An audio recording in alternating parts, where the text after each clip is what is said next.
오늘은 우리가 구원을 말한다 15번째 시간인데 드디어 마지막 시간입니다. 섭섭하신가요? 대답하신 분들에게 하나님께서 대대손손 축복해 주시길 바랍니다.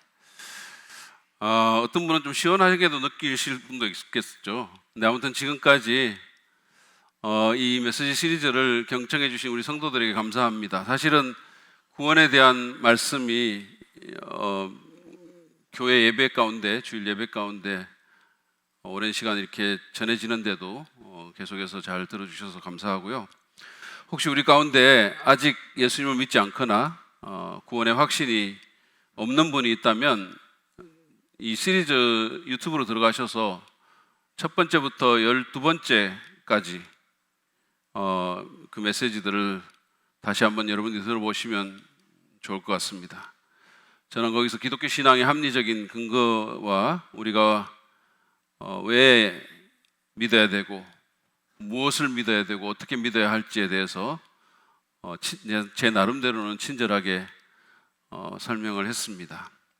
그리고 혹시 전도 대상자가 있는 분들은 이 영상을 좀 공유를 하셔가지고 나눠주시면 그분들이 진리를 발견하는데, 믿음을 갖는데 도움이 되리라고 생각합니다.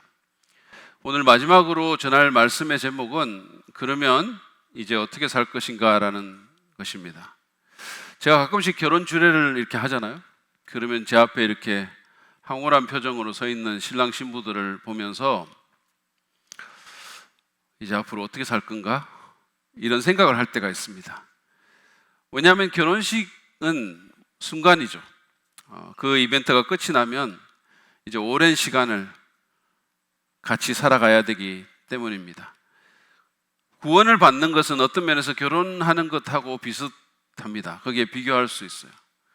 우리의 최고의 배우자 되신 예수님을 만나서 그분과 관계를 맺죠. 그래서 황홀한 순간이 찾아옵니다. 결혼식처럼.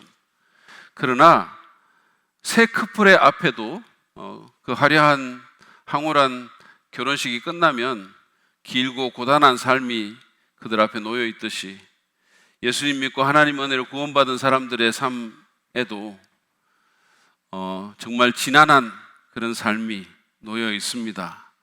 꽃길이 약속된 건 아니잖아요. 우리는 좋든 싫든 그 삶을 살아내야 합니다. 중요한 것은 어떻게 우리가 그 삶을 살 것인가 하는 거죠.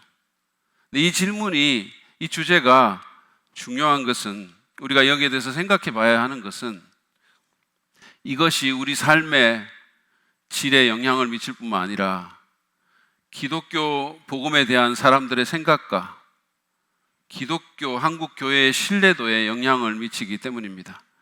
오늘 한국 교회가 비판을 받는 것에는 구원 말은 하는데 진짜 구원받은 사람이 없다는 거죠. 정말 구원받은 사람처럼 안 사는 것 같다는 그 우리의 잘못에 사실은 원인이 있습니다. 저는 우리 교회에서도 그런 얘기를 들어본 적이 있어요. 구원 말 많이 하시는데 정말로 구원받은 삶이 우리 가운데서 보이는가? 그런 겁니다.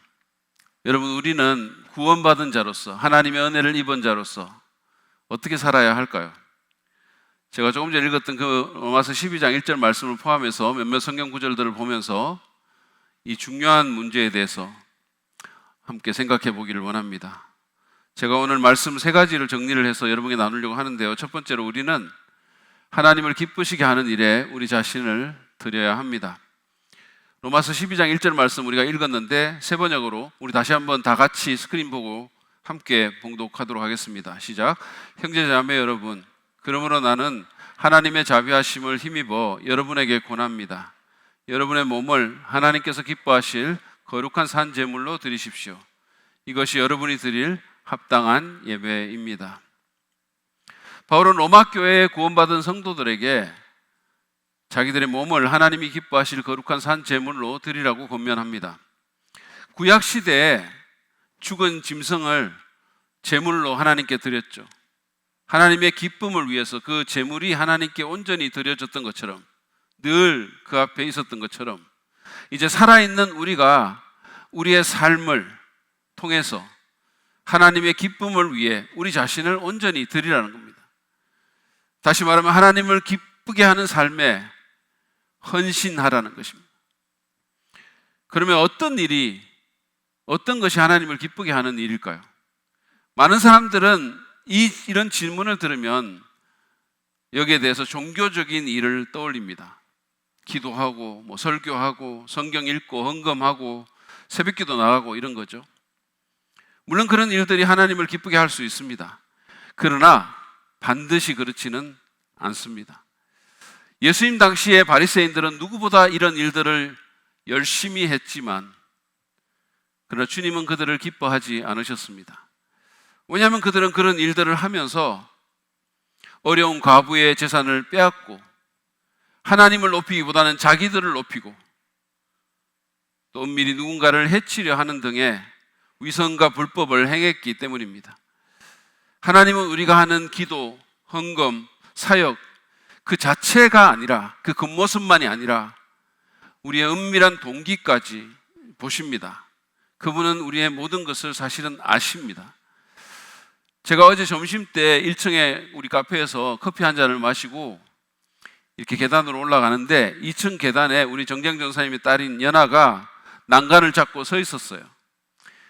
그래서 제가 연아 안녕 그러면서 인사를 하면서 안아줬거든요. 제가 이렇게 스윗한 사람이에요. 그래서 안아줬는데 연아가 제 귀에다가 대고 3층으로 올라가는 거 다 알고 있어요 이러는 거예요. 정말 무뚝뚝한 표정으로 3층으로 올라가는 거 다 알고 있어요 이러는 거죠. 마치 제가 무슨 다른 데 가는 척 했는 것처럼 그렇게 얘기를 하더라고요. 그래서 제가 다 알고 있냐? 너 대단하다 이렇게 얘기를 했어요. 연아는 거기 서서 계단 올라오는 저를 보면서 제가 3층을 올라가는 걸 다 알고 있었어요. 제 방이 거기 있으니까. 하나님은 우리의 모든 것을 알고 계십니다. 진짜 다 알고 계세요. 그래서 그분은 종교적인 일 그 자체, 그 겉모습만 보고 그것 때문에 반드시 기뻐하지는 않습니다. 여러분 기억하시기 바랍니다. 하나님을 기쁘게 하는 일은 단순한 종교적인 일을 넘어, 단순한 껍데기를 넘어 우리 삶의 모든 것, 우리의 마음까지도 포괄하십니다. 마태복음 5장 16절을 보시면 예수님은 우리를 소금과 빛이라고 하면서 이렇게 말씀하시죠. 결론적으로 이와 같이 너희 빛을 사람에게 비추어서 그들이 너희의 착한 행실을 보고 하늘에 계신 너희 아버지께 영광을 돌리게 하여라. 우리가 우리의 선행으로 세상을 더 밝게 만들 때 우리의 가정을, 우리의 직장을, 우리의 모임을 더 어둡게 만드는 것이 아니라 더 밝게 만들 때, 그래서 하나님이 영광을 받으실 때 하나님은 기뻐하십니다. 히브리서 13장 16절은 또 이렇게 말씀하시죠. 선을 행함과 가진 것을 나눠주기를 소홀히 하지 마십시오. 하나님께서는 이런 제사를 기뻐하십니다. 그러니까 종교적인 제사보다 일주일에 한 번 모여서 그냥 엄숙한 표정으로 폼 잡고 앉아있는 그 의식보다, 그 자체보다 선을 행하고 다른 사람에게 가진 것을 나눠주는 그런 제사를 하나님이 더 기뻐하신다라고 말씀합니다. 이것을 보다 구체적으로 한번 살펴보기를 원합니다. 좀 더 여러분의 머릿속에 그림이 그려지기 위해서 제가 존 오트버그가 쓴 생각보다 가까이 계시는 하나님이라는 그 책에서 그분이 묘사한 하나님을 기쁘게 하는 일들을 여러분에게 좀 알려드리기를 원합니다. 한번 들어보세요. 누군가와 갈등을 일으켜 그들에게 상처를 주고 나쁜 소문을 내고 그들을 피하고 싶을 때, 오히려 그들에게 가서 화해와 용서를 청할 때마다 하나님이 기뻐하십니다. 목돈이 생겨서 나를 위해서 좀 쓰고 싶은데 헐벗고 굶주린 사람들을 보게 되면서 그들을 돕기로 결심할 때 하나님이 기뻐하십니다. 무언가에 중독된 사람이, 우리가 다양한 것에 중독돼 있잖아요. 스마트폰에 중독되고 게임에 중독되고 여러 가지 포르노에 중독되고 무언가에 중독된 사람이 더 이상 숨지 않고 자기를 사랑하는 공동체의 도움을 요청할 때 하나님은 기뻐하십니다.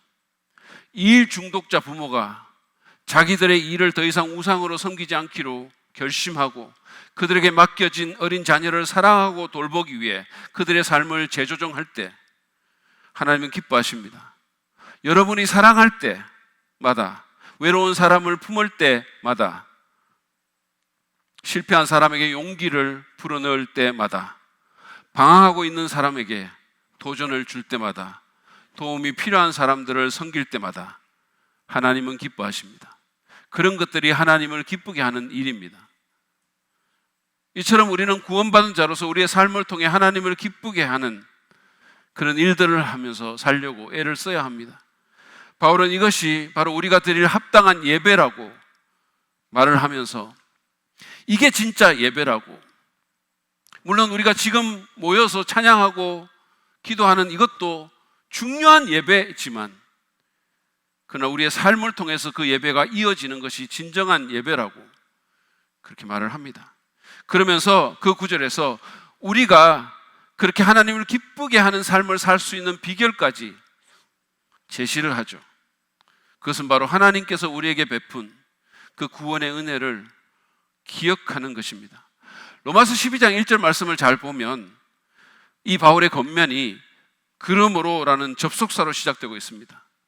이것은 이 구절 앞에 있는 내용들, 다시 말해서 로마서 1장부터 11장까지의 그 내용과 이 겉면이 연결되어 있다는 뜻입니다. 더 구체적으로는 그 앞의 내용들이 이 겉면의 원인이나 이유가 된다라는 뜻입니다. 그러면 로마서 1장부터 11장에는 무슨 내용이 있을까요? 그것은 이 구절에서 바울이 사용한 하나님의 자비하심이라는 단어와 연관이 있습니다. 다시 말해서 로마서 1장부터 11장의 내용은 죄인인 우리를 사랑하셔서 독생자 예수를 우리 대신에 십자가에 죽게 하신 하나님의 사랑과 은혜와 자비에 대해서 말씀하고 있습니다. 그 십자가의 은혜와 사랑에 근거해서 이 권면을 바울이 지금 우리에게 하고 있다는 말씀입니다.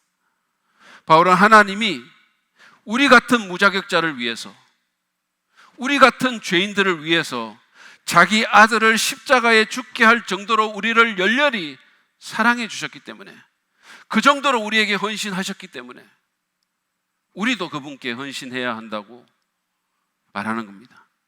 바꾸어 말하자면 십자가로 우리를 죄와 사망의 늪에서 구원해 주신 그분의 그 아름다운 은혜와 자비, 그 희생적인 헌신을 생각한다면, 그것을 기억하고 산다면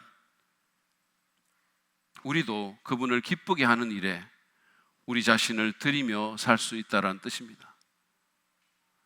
라이언 일병 구하기라는 영화의 라이언 일병이 2차 대전의 그 치열한 상황 가운데서 목숨을 버리면서 자기를 구해준 밀러 대위와 그 중대원들의 희생을 생각하며 그 희생에 부끄럽지 않은 삶을 살았던 것처럼 말입니다. 그러므로 여러분을 향한 하나님의 그 자비하심을, 그 무한한 헌신과 그 희생을 깊이 묵상하고 날마다 생각하시기 바랍니다. 날마다. 이거는 보통 일이 아닙니다. 이거는 우리가 잊어버리고 살아야 될 일이 아닙니다. 그래서 나를 기쁘게 하는 삶이 아니라 그분을 기쁘시게 하는 삶에 자신을 드리면서 사시기를 바랍니다. 나를 높이는 삶이 아니라 그분을 높이고 예배하는 삶에 여러분 자신을 헌신하십시오. 이것이 은혜로 구원받은 자가 마땅히 살아야 할 삶입니다. 그리고 이것이 우리 자신에게도, 그리고 우리 주변의 이웃에게도, 그리고 하나님에게도 가장 좋은 최선의 삶입니다. 구원받은 자로서 우리는 하나님을 기쁘게 하는 일에 우리 자신을 드려야 합니다. 그뿐 아니라 우리는 두 번째로 서로 사랑을 실천하면서 살아야 합니다. 우리는 서로 사랑하면서 살아야 될 필요가 있습니다. 사도 요한 1서 4장 10절 11절에서 이렇게 권면합니다. 사랑은 이 사실에 있으니 곧 우리가 하나님을 사랑한 것이 아니라 하나님이 우리를 사랑하셔서 자기 아들을 보내어 우리의 죄를 위하여 화목 제물이 되게 하신 것입니다. 사랑하는 여러분, 하나님께서 이렇게까지 우리를 사랑하셨으니 우리도 서로 사랑해야 합니다. 요한은 참된 사랑이 다른 데 있는 게 아니라, 심지어는 하나님에 대한 우리의 사랑에 있는 것도 아니라 우리에 대한 하나님의 사랑에 있다고 말을 합니다.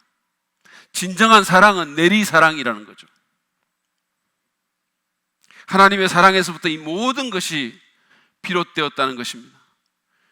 근데 그 하나님의 사랑이 어떤 사건에서 구체적으로 드러났을까요? 그것은 바로 그분이 자기 아들 예수를 보내어 우리의 죄를 위해 십자가에서 죽게 하신 그 역사적인 사건에서 드러났다는 것입니다. 그냥 말로만 사랑한다고 한 것이 아니라 구체적인 행동으로 인류 역사 가운데서 그 사랑을 증명해 보이셨다는 거예요. 여러분, 사실은 신이 자기의 신민들, 다시 말해서 우리 인간들을 사랑한다는 개념은 그 어떤 종교에서도 찾아볼 수 없는 혁명적인 개념입니다. 신이 어떻게 자기의 신민을 사랑합니까? 오히려 신민이 모든 정성을 바쳐서 신을 섬기죠. 그게 모든 종교의 정석이잖아요. 근데 그 신이, 하나님이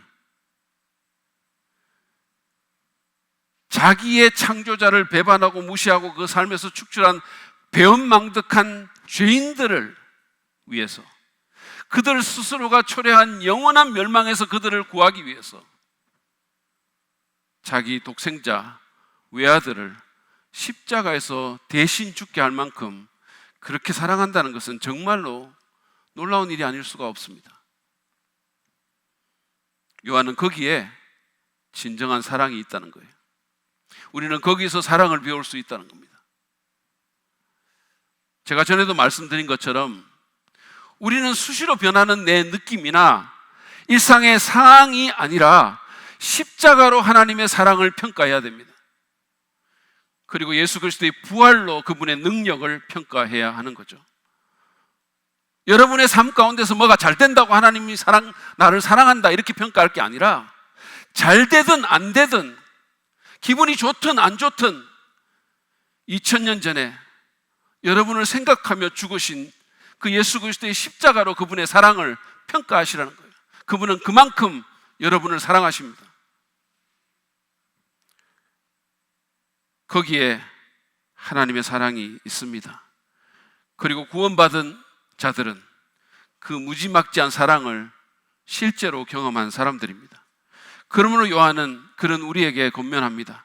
이렇게까지 우리를 사랑해 주셨으니 그 사랑을 경험한 우리도 마땅히 서로 사랑해야 한다라고 말이죠. 물론 이 사랑은 그냥 감정적인 사랑이 아닙니다. 뭐 남녀 간의 이성적인 사랑처럼 찌릿한 그런 사랑이 아닙니다. 교인들이 그렇게 사랑하면 안 됩니다. 큰일 납니다. 하나님도 우리를 그렇게 사랑하지 않으셨습니다. 솔직히 여러분, 우리에게 하나님의 감정을 끌어오르게 할 그런 매력이 어디 있습니까? 하나님 입장에서 우리를 봤을 때 그런 게 뭐가 있겠어요? 그분은 고결하시고 온 우주의 가장 아름다우신, 그리고 거룩하신 창조주 하나님이신데 그런 매력이 우리에게 어디 있을까요? 어젠가 패트리샤 린츠라는 금발의 젊은 백인 여성이 제 페이스북 게시물에 댓글을 남겼어요. 오랫동안 제 프로필을 보고 있었다면서 한글로, 그것도 제법 긴 댓글을 남겼습니다. 그 내용의 일부예요. 들어보세요.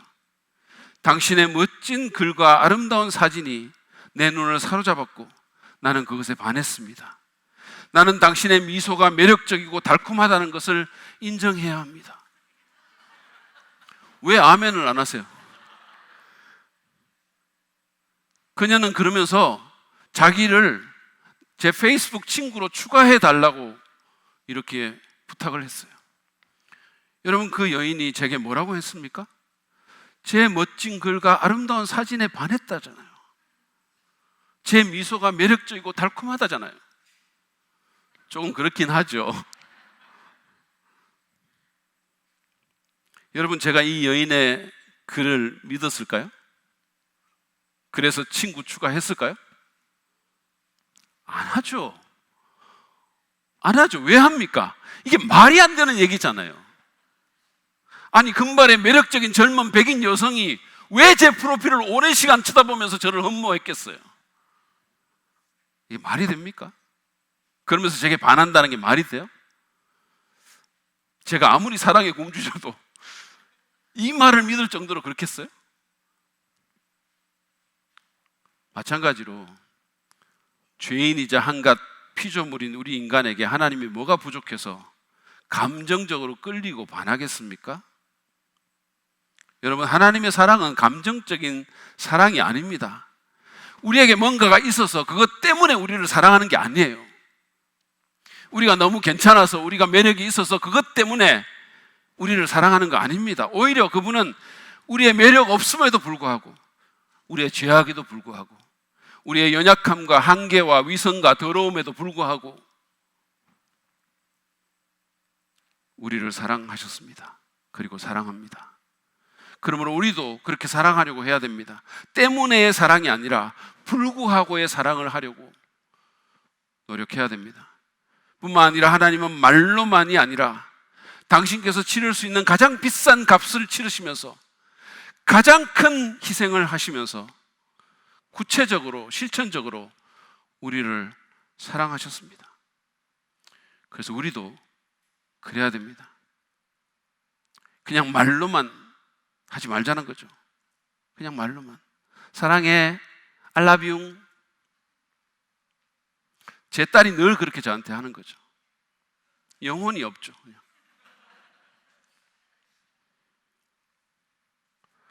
그래서 요한은 요한일서 3장 18절에서 이렇게 말씀합니다. 자녀된 이 여러분, 하나님의 자녀된 이 여러분입니다.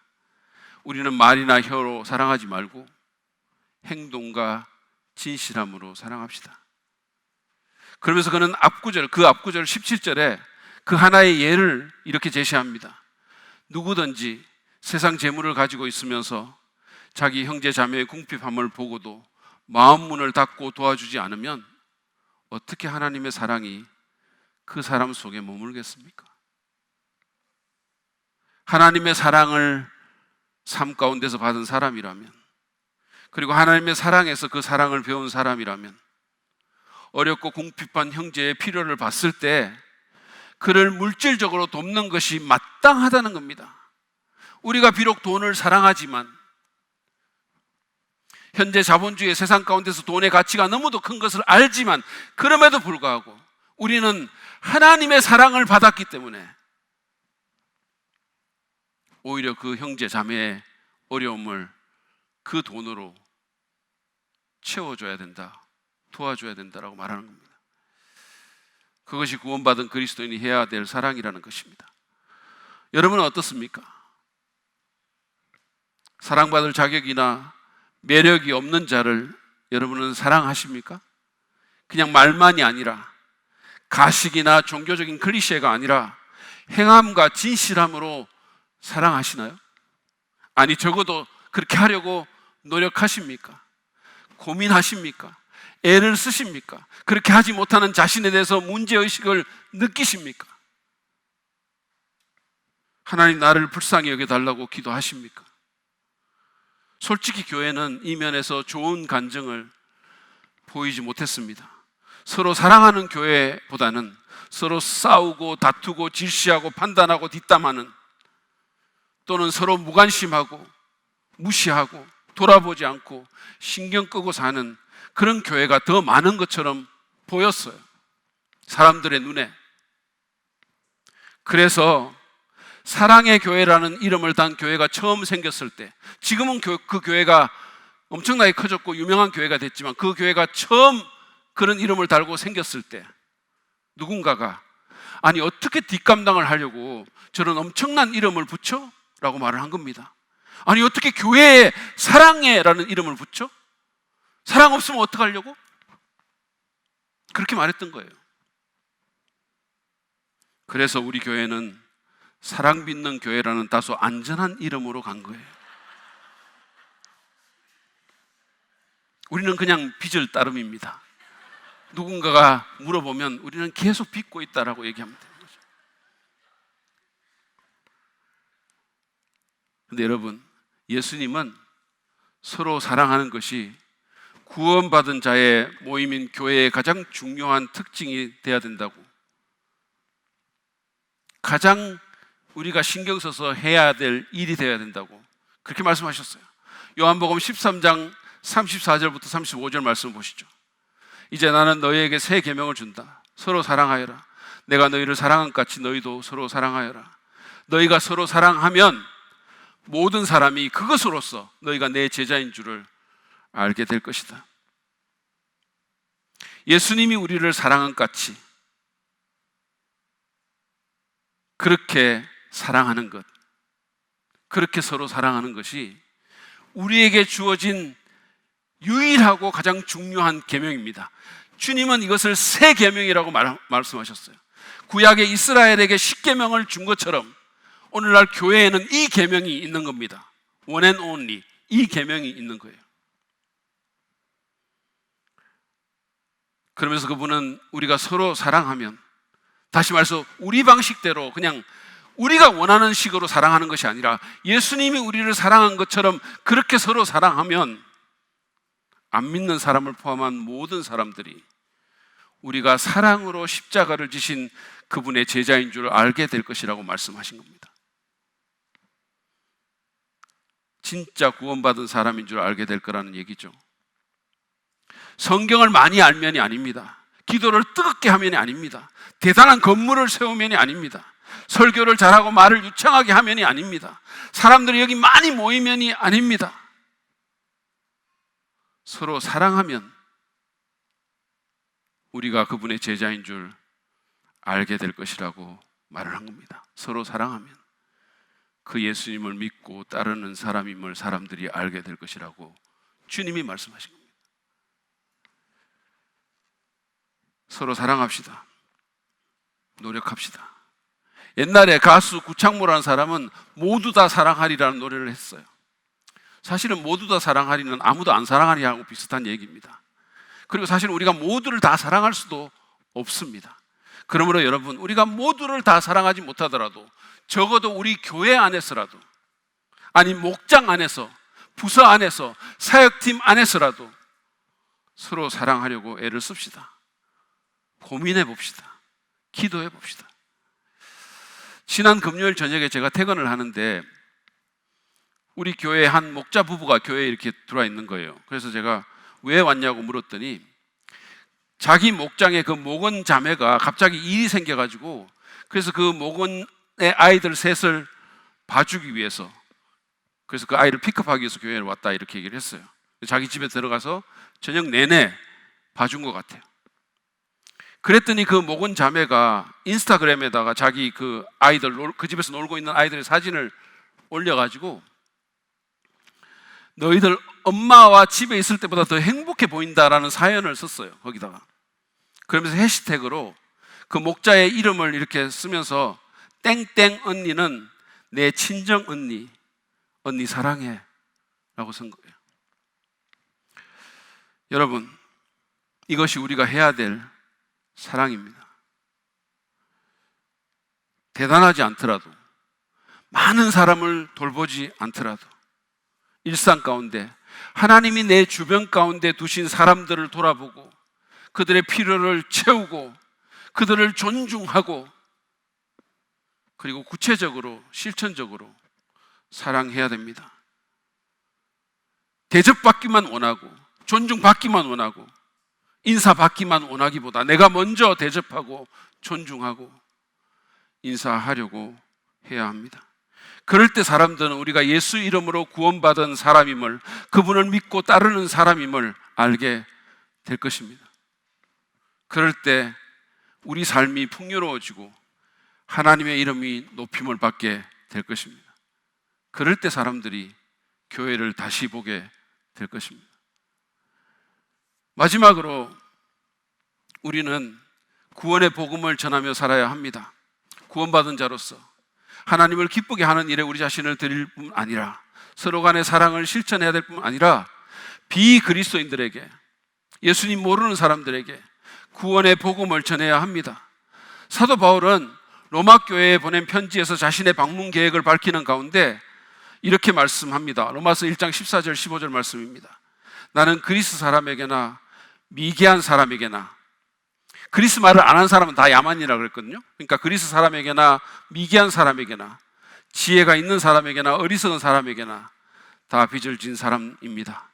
그러므로 나의 간절한 소원은 로마에 있는 여러분에게도 복음을 전하는 일입니다. 그는 자신이 인종과 배경을 초월한 다양한 사람들에게 복음의 빚을 진 사람이라고 했습니다.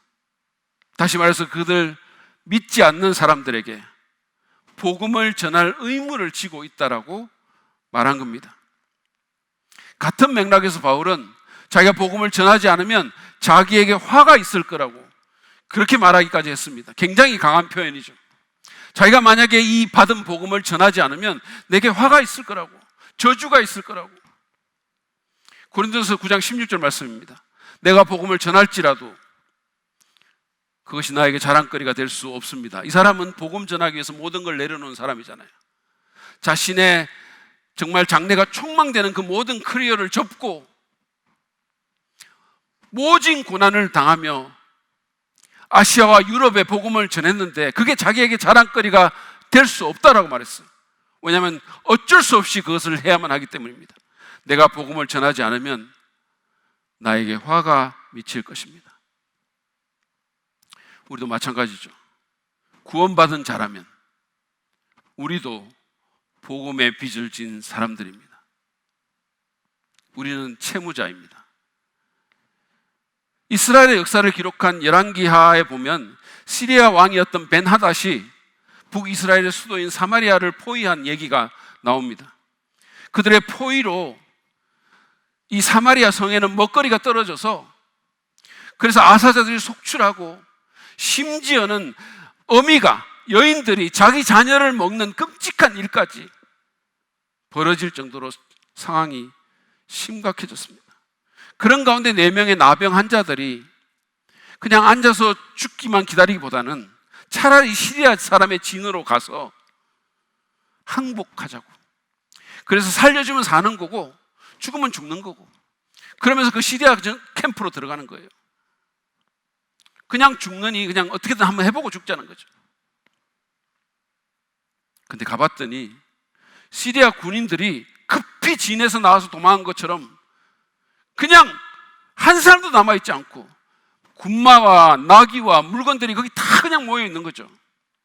열왕기 저자는 하나님께서 초자연적으로 개입하셔서 시리아 진의 군인들이 병거 소리와 군마 소리와 큰 군대가 쳐들어오는 소리를 듣게 하셨다 그랬어요. 그래서 그들이 혼비백산해서 목숨을 위해서 급히 도망하느라 이런 일이 일어났다는 겁니다. 아무튼 이 4명의 나병 환자는 예상치 않은 잭팟을 터뜨린 거예요. 뜻밖의 대박을 만난 겁니다. 그래서 처음에는 먹고 마시느라 정신이 없었어요. 왜냐하면 이들이 얼마나 굶주렸겠어요. 이 사람들은 나병 환자잖아요. 멀쩡한 사람들도 성 안에서 지금 굶어서 죽어 넘어가는데 문둥병자인데, 나병 환자인데 얼마나 굶주렸겠어요. 그래서 그냥 마음껏 먹고 마시고 거기 남아있는 금과 온과 옷가지 같은 거 숨겨두는데 급급했습니다. 그러다가 제정신이 든 거예요. 다른 사람들 생각이 난 거예요. 그래서 서로 이렇게 말을 합니다. 열왕기하 7장 9절이에요. 우리들이 이렇게 하는 것은 올바른 일이 아니다. 오늘은 좋은 소식을 전하는 날이다. 이것을 전하지 않고 내일 아침 해 뜰 때까지 기다린다면 벌이 오히려 우리에게 내릴 것이다. 그러니 이제 왕궁으로 가서 이것을 알리도록 하자. 우리끼리 이러고 있을 일이 아니라는 거죠. 지금 수많은 사람이 죽어가는데 여기서 우리만 마음껏 먹고 마시고 그런다면 하나님이 저주를 내리실 거라는 거죠. 이거는 옳은 일이 아니라는 거예요. 앞에서 언급한 바울의 심정과 비슷한 거 아닙니까? 이 좋은 소식을, 이 놀라운 소식을 그냥 내게만 가둬놓는다면 그건 올바른 일이 아니라는 거죠. 만약에 이 소식을 전하지 않으면 화가 미칠 거라고. 그게 그들의 마음이었어요. 여러분에게 이런 거룩한 의무감이 있으십니까? 복음의 부채 의식이 있으신가요? 빚진 자 의식이 여러분에게 있습니까? 누군가가 우리에게 전해줬잖아요. 애쓰고 수고하면서. 사실 우리는 일상생활에서 누가 시키지 않아도 수시로 복음을 전합니다. 제 말은 기쁜 소식을 전한다는 거죠. 그렇지 않습니까? 저는 작년에 여기 이 지역, 송정 지역 또는 의왕 지역 이 지구가 제3기 신도시로 확정되었다는 뉴스가 나올 때를 기억합니다. 그때 우리는 만나는 사람마다 3기 신도시의 복음을 전했어요. 우리 지역이 3기 신도시가 됐대. 아 진짜? 아파트 값이 벌써 이렇게나 올랐대. 헐 대박. 할렐루야. 우리 그랬어요. 여기 사는 사람들, 우리 성도들도 여기 있고 교육자들도 있어요. 그때 우리의 얼굴은 미소로 가득 찼었어요. 윤 목사님 만날 때마다 저도 웃고 윤 목사님도 웃고 그랬어요. 근데 3기 신도시의 복음만 우리가 전합니까? 사실은 우리 기경아 자매님 어제 자기 남편과 딸이 자기네 동네인 오전동 가족 노래자랑 대회에 나가서 최우수상을 타서 로봇 청소기를 득템했다는 이 복음을 자기 페북에 올렸어요. 그래서 제가 여러분에게 또 퍼뜨려 주는 겁니다. 이 복음을 이렇게 또 퍼뜨리면 이것도 뜯어먹으려고 하는 사람이 있어요. 이거 어떻게 하자고. 여러분 우리가 그러잖아요. 인지상정이잖아요. 백화점 시즌 세일의 복음, 음식점 개업 행사의 복음, 홈쇼핑의 복음, 자녀 백신의 복음. 알면 퍼뜨리죠. 알면 기쁘니까, 좋은 거니까. 근데 왜 우리는 정작 세상에서 가장 좋은 뉴스인 십자가의 복음을 나누지 않습니까? 우리가 이 복음을 정말로 복음이라고 여기기는 하는 겁니까? 여러분 3기 신도시의 복음이나 무슨 백화점 세일의 복음 같은 거는 꼭 안 들어도 돼요. 그러나 예수 십자가의 복음을 듣지 않으면 사람들은 망합니다. 그 사람들은 모르지만 우리는 알잖아요. 우리는 믿잖아요. 이 복음만이 우리의 희망입니다. 여러분 혹시 1층 계단벽에 이 문구 복음은 모든 것을 바꿉니다라는 이 레터링, 이 문구를 보셨습니까? Gospel changes everything. 복음은 모든 것을 바꿉니다. 아멘입니까? 여러분 복음은 우리의 영원한 운명을 바꾸고 우리의 가치관을 바꾸고 우리의 관계와 우리의 인생의 목적과 우리의 삶을 바꿉니다.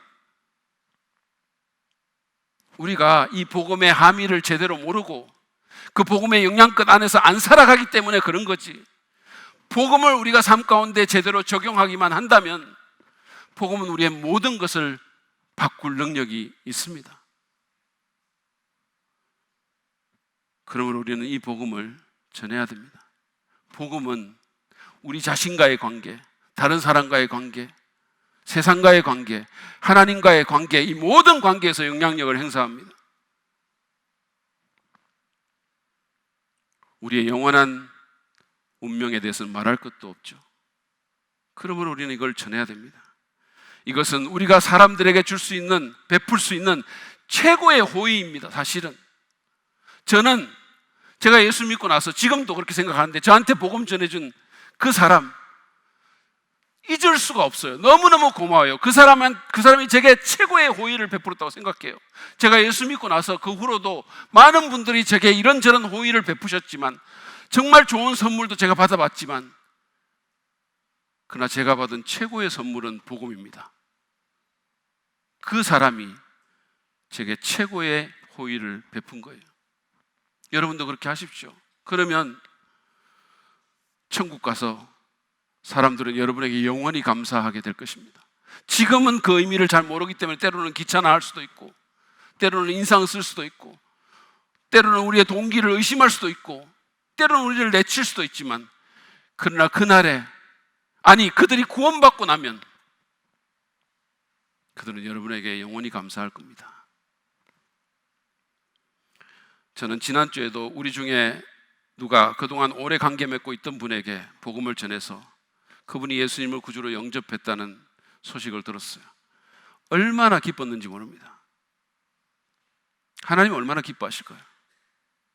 잃어버린 영혼이, 한 영혼이 돌아오면 천국에서 잔치가 열린다고 말합니다.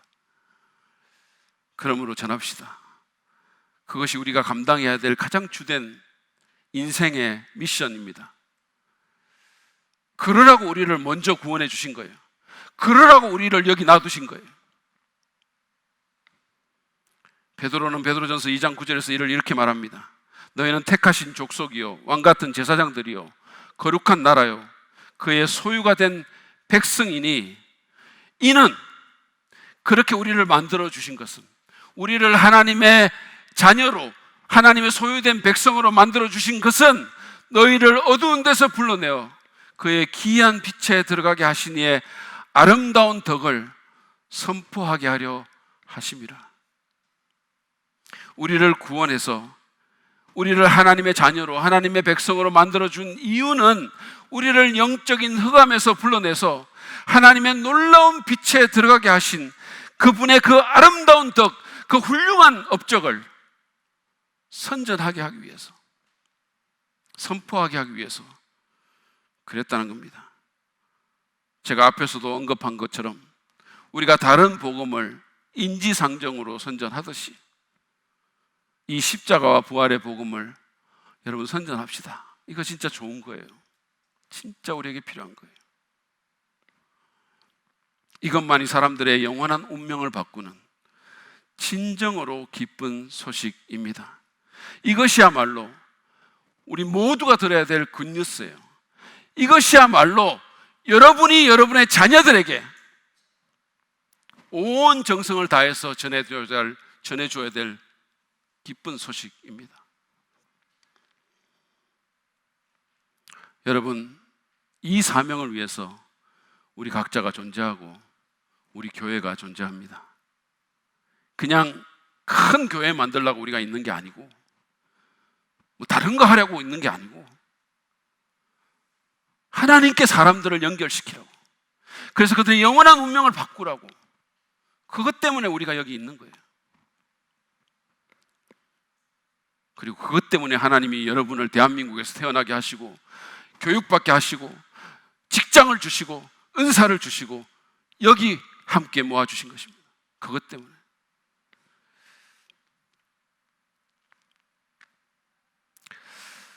이것이야말로 우리의 사명이고 이것이야말로 사람들이 들어야 될 소식입니다.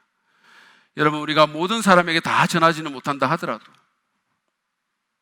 내 가족, 내 친구, 하나님께서 내 삶의 길에 만나게 하신 그 사람들에게만은 내가 전해야 되지 않겠습니까? 이 시간에 한 사람부터 여러분 마음에 품고 기도합시다. 한 사람부터. 그래서 내게 흘러온 이 복음의 강이 여기서 멈추지 않고 계속 흘러나갈 수 있도록, 내가 마치 사해처럼 모든 거 다 가두어 놓고 그래서 아무것도 살 수 없는 상태가 되게 하지 말고 흘려보내자는 거예요. 이 복음을 내가 받았으니까 내가 주자는 거예요. 그래서 계속 관계 맺고 사랑을 베풀고 만납시다. 그리고 목장 모임 할 때마다 VIP를 위해서 기도합시다. 그리고 그들을 목장으로, 부서로, 각종 예배 모임으로 초대합시다. 재밌게 TV를 공유하고 가장 아름다운 소식 복음과 같은 책을 선물합시다. 여러분, 복음 전도가 그냥 이벤트가 아니라 우리의 라이프 스타일이 되게 합시다. 언제나 생각하고 살고. 그래서 성공하고 출세하기 위해서 살기보다 복음을 전해서 누군가를 구원으로 이끌기 위해서 사는 우리 모두가 되기를 바랍니다. 그래서 여러분, 올해가 가기 전에 한 사람이라도 구원하는 우리가 되기를 간절히 바랍니다. 마무리를 하면서 마하트마 간디 얘기를 잠깐 하려고 합니다. 그는 젊은 시절에 영국에 유학을 가서 우연히 성경을 접하게 됐습니다. 그래서 그 성경 속에 있는 그리스도에게 매력을 느끼게 된 거죠.